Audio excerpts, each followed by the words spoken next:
नमस्कार। वर्णिका में आप सभी का स्वागत है। आपके साथ मैं हूं संतोष सारंग और आप देख रहे हैं हमारा प्यारा कार्यक्रम शब्दों की सत्ता। 15 अगस्त को प्रधानमंत्री ने एक योजना की शुरुआत करने की घोषणा की। उस योजना का नाम है पीएम विश्वकर्मा योजना। इस योजना के तहत 30 लाख परिवारों को शामिल किया गया है और इसका जो आकार है, वित्तीय आकार 13,000 करोड़ का है। वैसे 17 सितंबर को विश्वकर्मा जयंती के दिन इस योजना की विधिवत शुरुआत कर दी जाएगी। आज डॉक्टर सुरेंद्र कुमार, जो पूर्व निदेशक स्वास्थ्य एवं परिवार कल्याण संस्थान पटना हैं, उनसे हम बातचीत करने के लिए मौजूद हैं मुजफ्फरपुर के उनके आवास पर।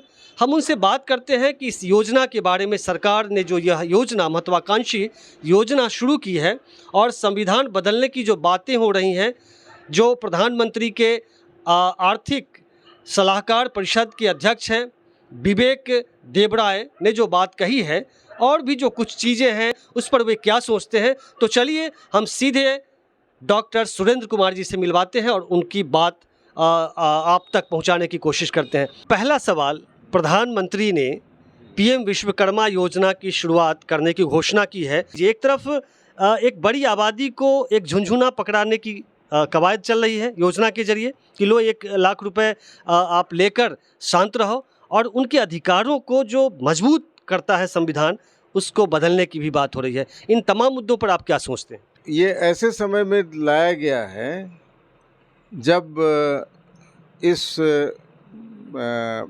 एमपी के का कार्यकाल पूरा हो रहा है। 2024 में चुनाव है, तो इस घोषणा को चुनावी घोषणा ही मान लिया जाए। अन्य घोषणाओं की तरह ये भी एक घोषणा है, और घोषणा करने में क्या जाता है किसी को।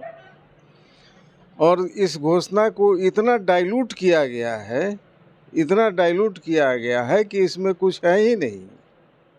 समझ में नहीं आता है लोगों को कि कौन लोग किस तरह से लाभान्वित हो रहे हैं। अब 17 तारीख का इंतज़ार किया जाए, उसमें कैसे विश्लेषण होता है इसका, कैसे वर्गीकृत करते हैं लोगों को। ये आपस में ही विश्वकर्मा लोग लड़ करके रह जाएंगे। जो जितनी जातियां इसमें आई हैं, जितने समुदाय को दिया गया है, ये आपस में ही एक दूसरे के कंपटीशन में रह जाएंगे और इलेक्शन हो जाएगा, सारी बात वहीं की वहीं रह जाएगी। विश्वकर्मा समाज के अंतर्गत कौन कौन सी जातियां आती रही हैं पहले से? विश्वकर्मा वंशिंग में 5 बढ़ई, लोहार, सुनार, शिल्पकार जो पत्थर की मूर्तियां बनाते हैं, और ठठेरा जो बर्तन बनाते हैं। ये 5 विश्वकर्मा वंशीय विश्वकर्मा के 5 पुत्र थे। पहले हम लोग इतना ही जानते हैं अभी तक। अब नया डेफिनेशन में क्या दे रहे हैं प्रधानमंत्री जी, ये तो आने वाला कल वक्त बताएगा, या निकट भविष्य में 17 तारीख का दिन बहुत नज़दीक है। नहीं, उसमें तो ये क्लियर बताया गया है कि 18 शब्द वर्ग दिया गया है। उसमें नाई, धोबी, मल्लाह से लेकर के जो राजमिस्त्री, तो हर जाति से लोग आते हैं। इन तमाम को विश्वकर्मा शब्द देकर क्या लग रहा है, क्या साधने की कोशिश की गई है? परिभाषा बदलने की कैसे कोशिश की गई है? नॉट ओनली दैट, ये भी है कि जो औजार बनाते हैं विश्वकर्मा के काम में, वो भी इस वर्ग में आ जाएंगे। तो ये डाइल्यूशन है। समझिए कि दूध में इतना पानी मिलाओ कि पानी है कि दूध है ये पता ही न चले। ऐसा ही मुझे लगता है। यदि नियत अच्छी होती सरकार की, तो कंसंट्रेशन एक तरफ होता। जब सोच पार्लियामेंट इलेक्शन की ओर है, तो डाइल्यूशन स्वाभाविक है। मैंने तो जहाँ तक सुना था, और उनके भाषणों में जो टीवी पर आते हैं, उसमें यही सुना था कि ये 2047 तक नहीं, ये 1000 वर्ष तक का इतिहास बनाना चाहते हैं। तो इतिहास बनाने से नहीं बनता है, इतिहास स्वतः बनता है, कार्यों से बनता है, भाषण से नहीं बनता है। जिसने भी इस देश को इस स्तर तक लाया उसने बड़ी मेहनत की होगी, इसको बनाने में उसकी सोच बहुत बड़ी रही होगी। लेकिन प्रधानमंत्री तो कह रहे हैं कि पिछली सरकारों ने कुछ नहीं किया। 2014 के बाद से ही भारत सही दिशा में विकास की ओर अग्रसर है और आने वाला समय उज्जवल है। 2047 तक तो खैर ये बहुत विकसित देश हो जाएगा। आप कह रहे हैं कि बहुत काम हुआ इसके पहले। कहने के लिए तो कुछ भी कहा जा सकता है। किसने रोका है? स्वतंत्र है। केवल लोगों का मुंह बंद है। चूँकि प्रधानमंत्री हैं, प्रधान सेवक है, देश के सर्वे सर्वा हैं, चुनी हुई सरकार के मुखिया हैं, इसलिए वो कहे सो सच, बाकी लोग कहे सो झूठ। मैं मानता हूँ कि विकास एक सतत प्रक्रिया है जो वर्षों से चली आ रही है। नींव का ईंट दिखाई नहीं पड़ता, लेकिन वो कमज़ोर होगा तो बिल्डिंग बड़ा नहीं होगा। तो हर आदमी को, हर प्रबुद्ध लोगों को ये सोचना होगा कि हम इतिहास को मिटा करके नया इतिहास नहीं रच सकते हैं। इतिहास रहेगा, लोग याद रखेगा। विरोधी दल के जो नेता हैं वो लगातार कहते हैं कि लोकतंत्र पर हमले हो रहे हैं, लोकतंत्र कमज़ोर किया जा रहा है, संविधान को भी को कमज़ोर करने की कोशिश हो रही है। आप क्या सोचते हैं सर? आप भी डरे हैं क्या? नहीं, मैं स्पष्ट हूँ कि जो संविधान सभा में बनाई गई, इतने दिनों का प्रयास, इतने विद्वान जनों का, इतने देश प्रेमी लोगों का, इस देश में अपनी जान कुर्बान करने वालों का जो सभा था, वो ऐसे नहीं था। वो सबकी राय से बना है, सबकी राय की। ऑफ कोर्स उसके संयोजक थे डॉक्टर भीमराव अंबेडकर, परंतु सलाहकार और आम जनता से भी राय ली गई थी। संविधान ऐसे बच्चों का खेल नहीं है और कम पढ़े लिखे आदमी उसमें नहीं थे, विद्वजन थे, बहुत विद्वान लोग थे, बहुत डेडिकेटेड लोग थे। उसको ऐसे नहीं मिटाया जा सकता है, नहीं मिटेगा। अगर सपोज कि जिस तरीके से लगातार सरकार कर रही है, सुप्रीम कोर्ट के आदेश को अध्यादेश लाकर ख़त्म कर देना, इंस्टीट्यूशन चुनाव आयोग को आपने देखा कि सुप्रीम कोर्ट के चीफ जस्टिस को उससे हटा दिया गया। अब उस सिलेक्शन कमेटी में पीएम और जो मंत्रिमंडल के एक मंत्री होंगे वो एक विपक्ष का नेता, तो चुनाव आयोग के निष्पक्ष होने का मतलब ही नहीं है। तो लगातार तो जो सरकारी संस्थान है, इंस्टीट्यूशंस है, उसको कमज़ोर किया जा रहा है, संविधान को ताक पर रखा जा रहा है। सही बात है। ये पूर्ण बहुमत की सरकार का जो फ़ायदा उठाने की चेष्टा है, उसी का प्रतिफल या उसी का रिफ्लेक्शन दिखाई पड़ रहा है। ऑफ कोर्स पूर्ण बहुमत की सरकार पहले भी हुआ करती थी, लेकिन संविधान के मूल ढांचे पर कभी इस तरह का नहीं हुआ था। इमरजेंसी भी लगी थी तो संवैधानिक संस्था को मानते हुए लगी थी।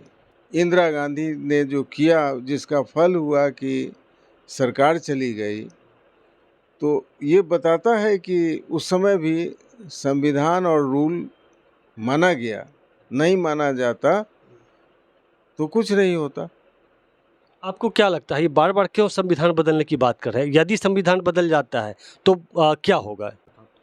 जो लोग आज़ादी की लड़ाई में नहीं थे, सक्रिय नहीं थे, जिनका योगदान नहीं था, वे अपने को ज़्यादा राष्ट्रभक्त बता रहे हैं, और जो लोग थे जिनके कंट्रीब्यूशन से कुछ हुआ, महात्मा गांधी, पटेल, जवाहरलाल नेहरू, इन लोगों को साइड करके, और कभी मतभेद नहीं था इनमें, नेताजी सुभाष चंद्र बोस और महात्मा गांधी में, ये दोनों एक ही थे और आपस में बात भी करते थे कि हमारा लक्ष्य एक है, विचार अलग हो सकते हैं, रास्ते अलग हो सकते हैं, अप्रोच अलग हो सकते हैं, लेकिन लक्ष्य हम दोनों का एक है। तो यहाँ पर लोगों में भी बंटवारा करने की बात, माने स्वतंत्रता सेनानियों में भी बंटवारा करके क्या क्या हासिल करना चाहते हैं, इस हम लोगों के समझ से परे हैं, आम जनता के समझ से परे है, और इसका क्या परिणाम होगा नहीं बता सकते। जो कथनी और करनी में अंतर है पीएम की, क्या लोग समझने लगे हैं? ऐसा आपको दिख रहा है, महसूस हो रहा है क्या? ये महात्मा गांधी के चरित्र और इसके विषय में बहुत सी किताबें मैंने देखा। महात्मा गांधी बहुत अच्छे वक्ता नहीं थे, बहुत भाषण नहीं देते थे, लेकिन उनका बात एक एक बात प्रभावी होता था, क्योंकि जो कहना चाहते थे वो स्वयं करके दिखलाते थे। वे विदेश में बैरिस्टर की डिग्री लेकर के प्रैक्टिस करते थे। देश की हालत को देख करके और प्रभावित होकर के उन्होंने उसको छोड़ करके सादगी पसंद किया, क्योंकि देश के पास कपड़ा नहीं है और वो सूट बूट में रहे, तन ढकने के लिए कपड़ा नहीं था। चंपारण में उनको ये अनुभव हुआ और चंपारण से उन्होंने उस एक धोती में, जिसको आधा पहनना आधा ओढ़ना, क्योंकि देश के जनता के पास कपड़े नहीं थे, अपने सिलाई शुरू किया, विदेशी कपड़ों का त्याग किया, लोगों को प्रेरित किया। चूँकि स्वयं किया इसलिए लोग उनसे प्रभावित हुए और पूरा देश और आज तो दुनिया उनका माने प्रशंसक है, मुरीद है। और इस देश के प्रधानमंत्री या कोई भी जाते हों तो जब देखते हैं वहाँ की महात्मा गांधी की मूर्ति लगी हुई है, वहाँ वे भी नतमस्तक होते हैं। यहाँ पर चाहे जो कहे उनके सपोर्टर, ये जो कहे कि मैंने बर्बाद कर दिया गांधी ने, गांधी नहीं होते तो ये होता, वो नहीं होते तो ये होता, लेकिन सच्चाई कुछ सच्चाई से परे है ये सब। नहीं, हम ये जानना चाह रहे थे कि इनको लोग क्या सीरियसली उसी तरह से ले रहे हैं जो 5 साल पहले, या कुछ असर घटा है, लोग समझने लगे हैं चीज़ों को? हाँ, एकदम लोग समझने लगे हैं, एकदम लोग समझने लगे हैं। बहुत मदारी के तरह ही ताली और थाली पिटवाए, फूल से हेल्थ वर्कर को एम्स के सामने में पुष्प की वर्षा हेलीकॉप्टर से करवाए। उससे क्या होता है? उसी समय मिला कि उन लोगों को ठीक से वेतन नहीं मिला समय पर, वो हड़ताल पर चले गए। ये फूल बरसाने से और हेलीकॉप्टर से करने से ये तो कर्म है। जिस दिन डॉक्टर होता है उस दिन ये शपथ लेता है कि मैं मानवता की सेवा करूंगा। उसको फूल बरसाने से अच्छा है कि उसका मेहनताना तो दीजिए, उनको सम्मान दीजिए। सारे दुनिया के लोग चोर हैं एक्सेप्ट शासक दल के। बहुत बहुत धन्यवाद। अभी आप सुन रहे थे डॉक्टर सुरेंद्र कुमार जी को। तो चलिए फिर हम देश के सियासी जो मुद्दे हैं उन तमाम मुद्दों पर बात करने के लिए फिर हम किसी एक्सपर्ट के पास पहुंचेंगे, किसी चिंतक विचारक के पास पहुंचेंगे। चलिए तब तक के लिए हम आपसे विदा चाहते हैं। नमस्कार।